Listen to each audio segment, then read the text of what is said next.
SITB 4191 red room. என் பெயர் முத்துக்காவியா. என் பெயர் அதிப்பிரியா. என் பெயர் ரவிப்பிரியா. என் பெயர் நர்மதா தேவி. என்னோட ப்ராஜெக்ட் வந்து தானியங்கிகளை செஞ்சுருக்கோம். அதாவது ஃபஸ்ட்டு வீடு செஞ்சு அதுக்கு லைட் செட் பண்ணி கார் வச்சு அதில் மேக்னெட் ஒட்டி அப்புறம் மேக்னெட்டுக்கு இரு துருவங்கள் உண்டு. ஒரு துருவம் ரெண்டு துருவம், இன்னொரு துருவம் வட துருவம்.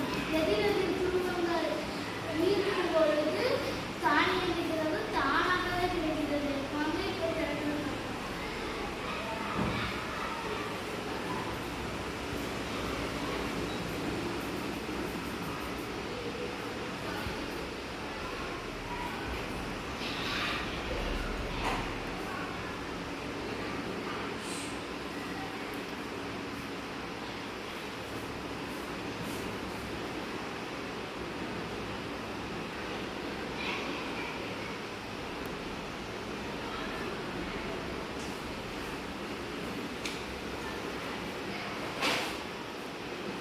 வந்து தானியங்கிகள்